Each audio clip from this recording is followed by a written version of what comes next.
Buenos días, bienvenidos.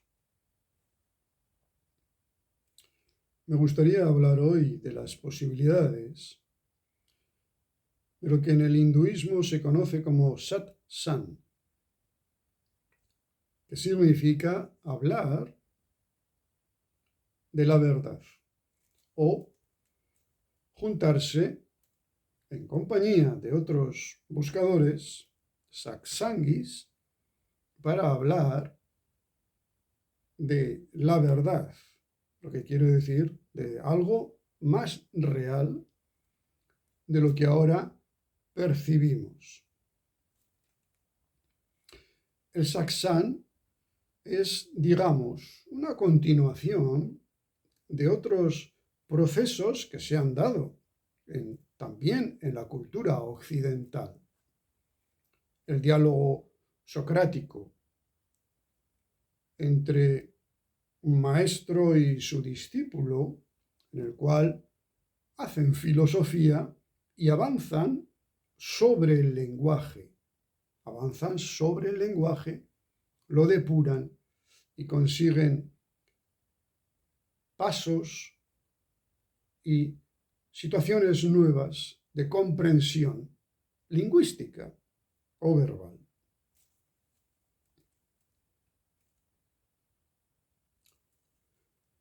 Lo que se pretende con el satsang es algo diferente y podríamos decir que intenta ir un poco más allá. El satsang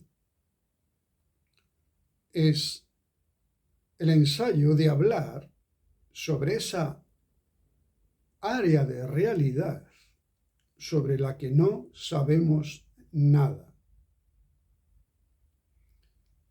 Es ni más ni menos que el intento de hablar de lo que no se puede hablar, de lo inefable, de lo que todos entendemos que en realidad no acabamos de comprender bien del todo. Por eso el satsang es una experiencia más completa que el simple desarrollo filosófico. Cuando el satsang produce un efecto, cuando tiene su eficacia, nos produce un efecto en dos capacidades humanas. Por un lado, va a desarrollar una nueva intuición sobre una realidad más profunda, sobre algo que está más allá de lo cotidiano, sobre lo cual lo cotidiano podemos hablar con total tranquilidad, con total capacidad. No. El satsang pretende hablar sobre el más allá de lo cotidiano. Por lo tanto, en vez de aportarnos conocimientos, sean concretos, sean conceptuales, lo que nos aporta y los ayuda a desarrollar es una nueva intuición. En el satsang, dado que el objeto es el objeto total, la realidad más amplia que podamos concebir, lo que desarrolla, insistimos, es una nueva intuición que se manifiesta en la emoción humana como también un nuevo presentimiento, intuición de algo más grande, nuevo, desconocido, inaccesible, nos han dicho de toda la vida. Incluso la filosofía nos aconseja dejarlo en paz ese campo, no tocarlo, que vamos a hablar de lo que no se puede hablar, nada, déjenlo. No, el sakshan es ese intento de experiencia que no deja en paz el área de la realidad de la que sabemos con certeza que no podemos hablar con la propiedad y la definición con la que lo hacemos del resto de los aspectos de la vida conocida.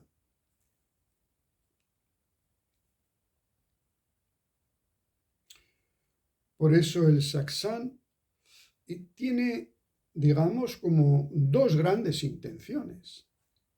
La primera es interrumpir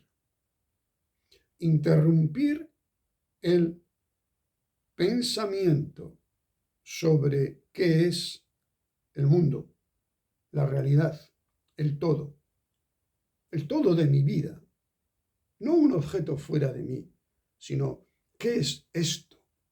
¿Qué es esto? Esto significa todo, yo y tú, y todo lo que está delante de nosotros, todo lo que ha sucedido, todo lo que va a suceder. Es una pregunta sobre el todo. Y el sakshan pretende que mi opinión, la opinión siempre es algo ya formado, se interrumpa. No que se desarrolle con más elementos ahora de tipo hinduista y conceptos yógicos y vedánticos, no.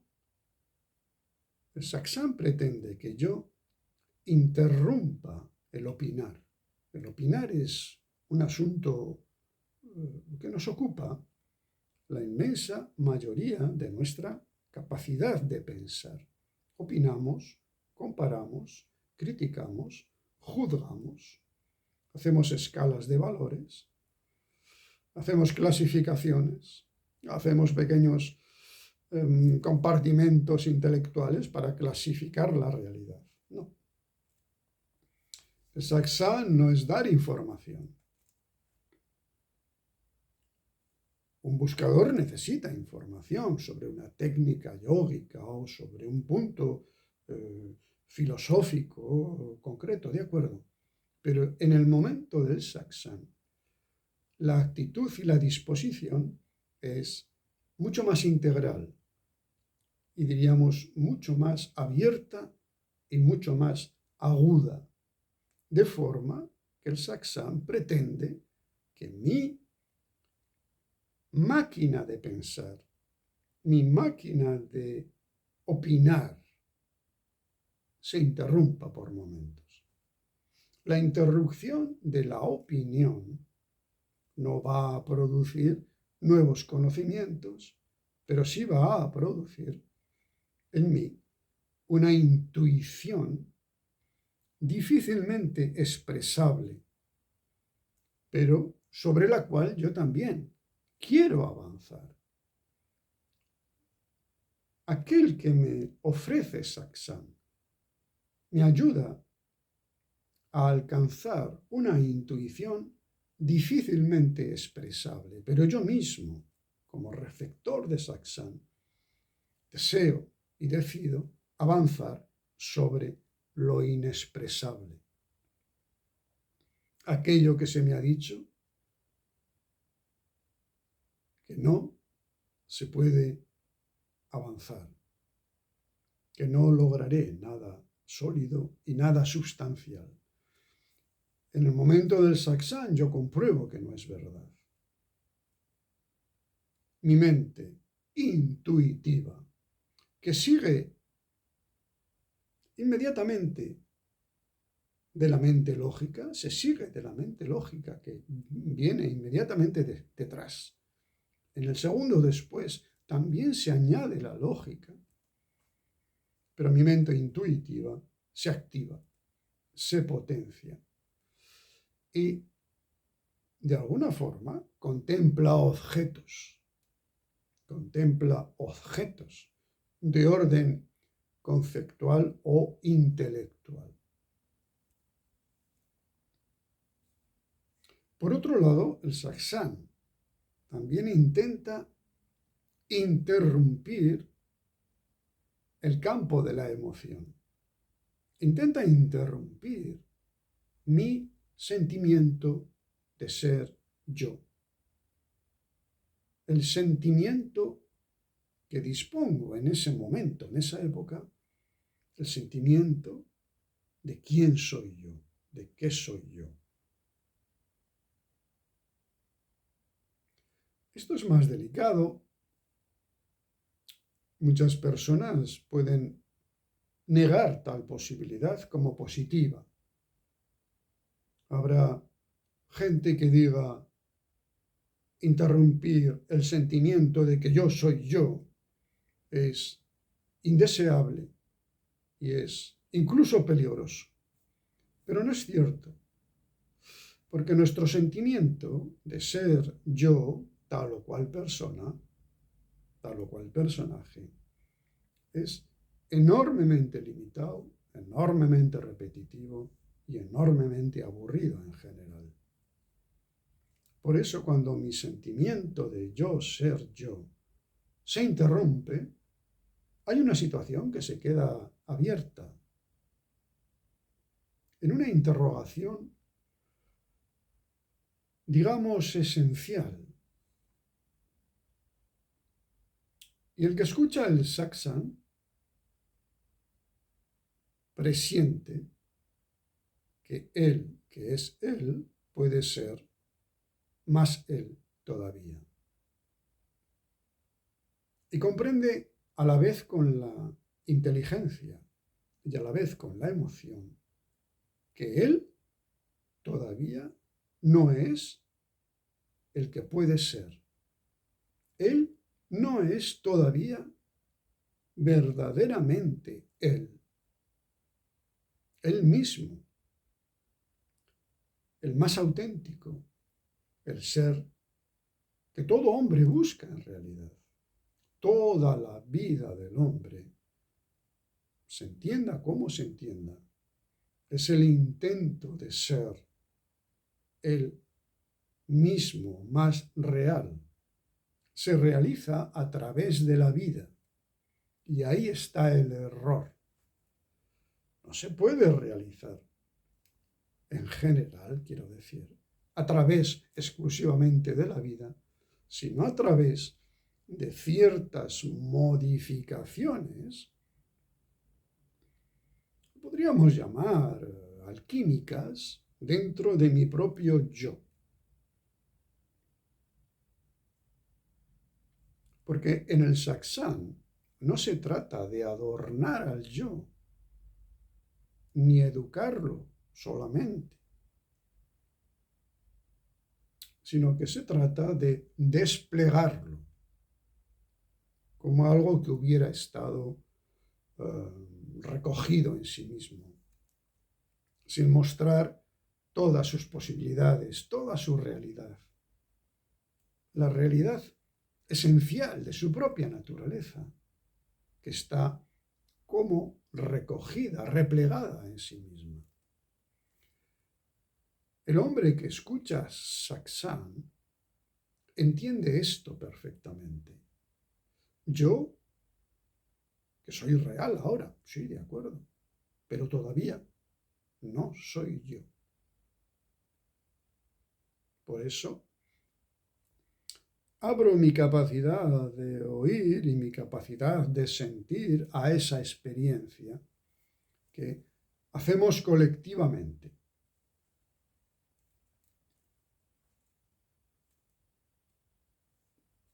El satsang, como decimos, no es una transmisión de información. Eso es una tarea previa que obviamente cualquier buscador va a hacer. Recoger de aquí y de allá información. El satsang es ya un experimento conmigo mismo. En el satsang estoy experimentando. He interrumpido el pensar sobre mi vida, el pensar sobre mis problemas, mis deseos, mis miedos, mis fantasías, mis ilusiones, etcétera, etcétera. En el verdadero satsang interrumpo mi vida. y me dispongo a esa otra experiencia de apertura a una nueva realidad global que incluye yo y que incluye el mundo a la vez. Por eso la mejor forma de escuchar satsang es, más allá de como fuera escuchar una conferencia científica que nos va a aportar muchos datos, mucha información, es escuchar el satsang en su naturaleza, digamos, vibratoria. ¿Cómo vibra la situación? Es compartir una vibración colectiva. Se parece más a escuchar música o a escuchar un sonido auténtico de la naturaleza. Por ejemplo, el sonido de un arroyo o de un río. No me dispongo a escuchar conceptos, ni siquiera a veces ideas definidas, sino que me dispongo a escuchar una pieza musical. Esa pieza musical no es comparable con ninguna otra. A mí me podrá gustar más o menos, ciertamente, y podré interrumpir dándole al botón y se acabó. No me gusta esta pieza de música. Bien, tengo pleno derecho a interrumpir. O lo puedo escuchar como si fuera un río o una brisa entre los árboles, de la cual yo no puedo sacar ninguna conclusión. ¿Cómo voy a comparar el sonido de un río con el sonido de otro río? Es imposible. Bueno, no es imposible, pero es una pérdida de sentido, ¿no? Yo escucho un riachuelo, escucho un gran río, escucho una enorme catarata.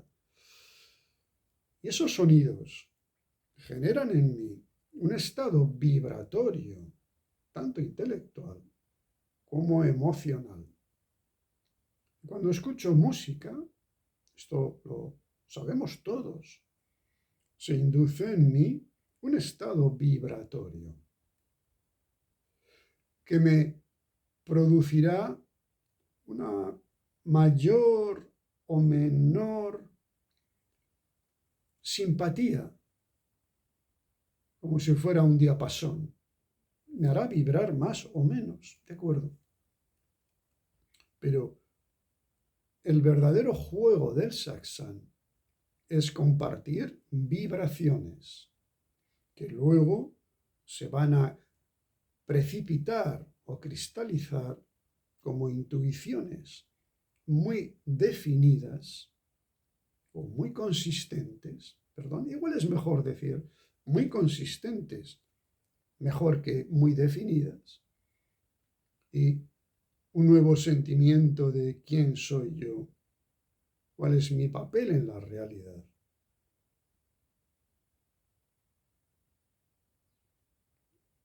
¿Por qué he sido creado?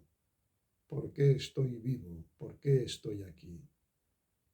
Y todo ello acompaña a un nuevo sentimiento de ser yo, al cual me voy a acostumbrar muy suavemente, muy naturalmente, muy agradablemente.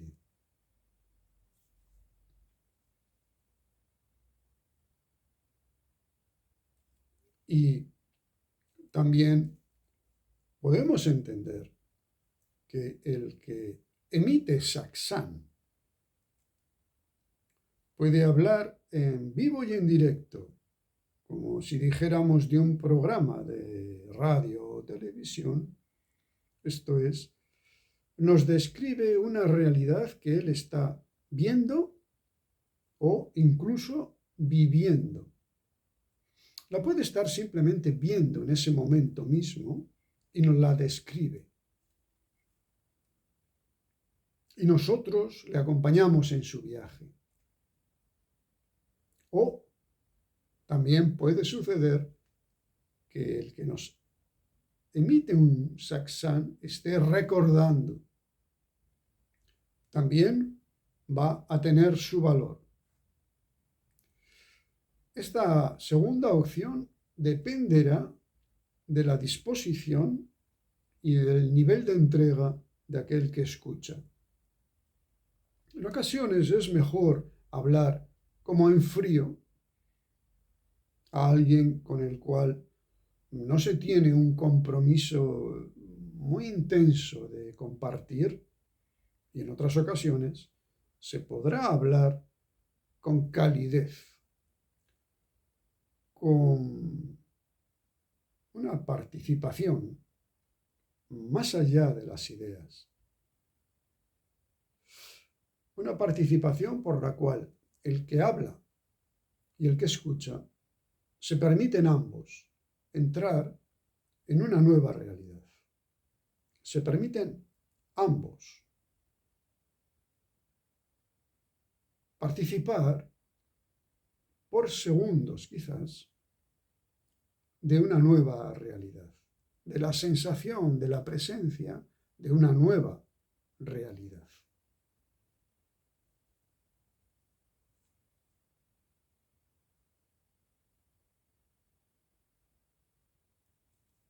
Por ello, el saksán tiene dos partes, igual que la música, exactamente igual. Tiene sonidos y debe tener silencios.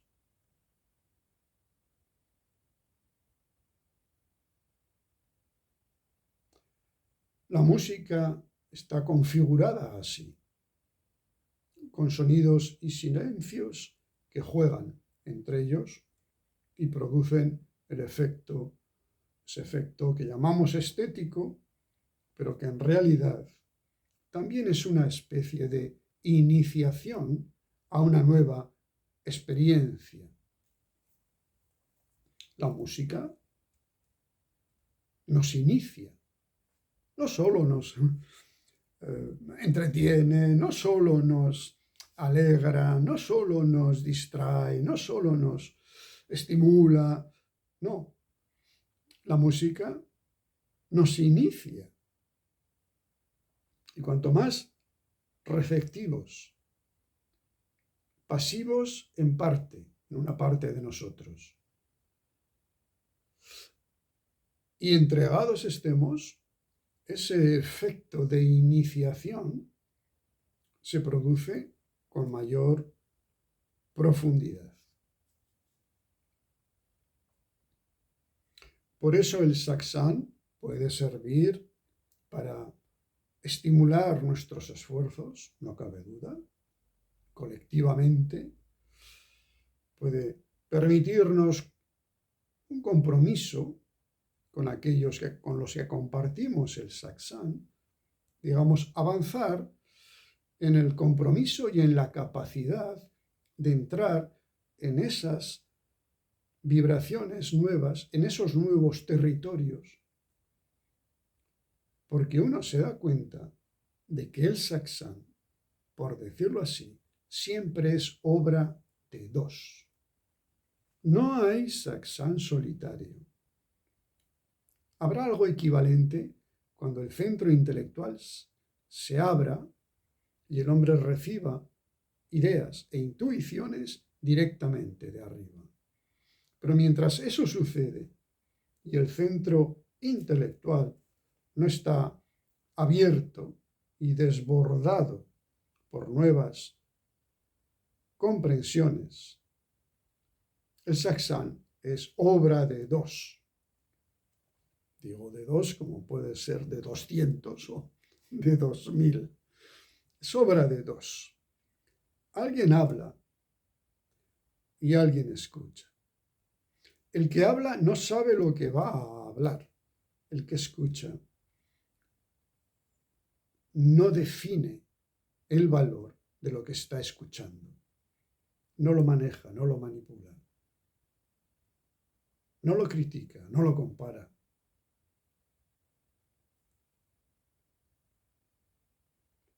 Se realizan dos situaciones desconocidas para todos. No es una clase, no es una clase académica, no es una clase universitaria. El que habla no sabe lo que va a decir.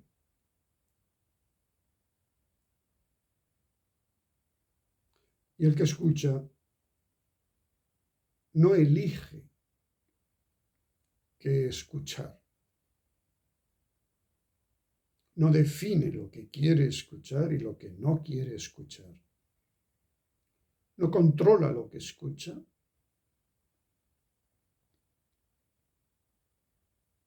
Ni lo maneja. A veces en el mejor de los sentidos, pero el perfecto saksán es no manejar.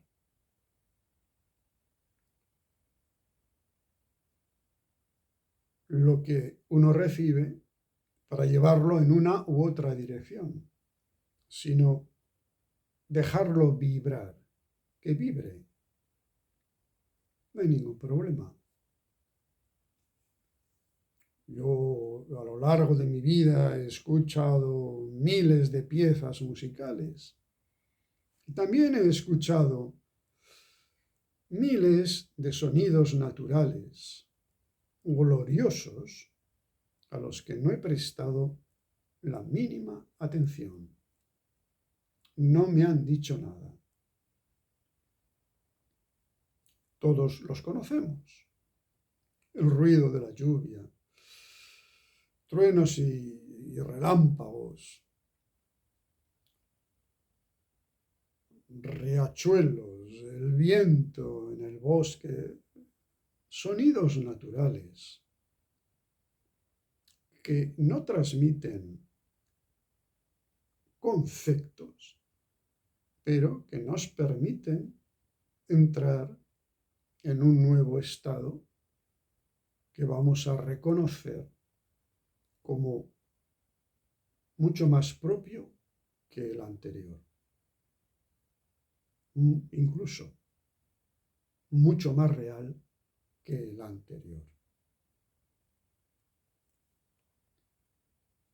Muy bien, pues muchas gracias y quizás continuemos desarrollando algunos aspectos del saksán, porque entendemos que para los occidentales es una experiencia que nos puede parecer banal o ridícula, muy asociada a lo religioso, a lo infantil, a lo propio de un hombre que no es inteligente y que no tiene su opinión formada y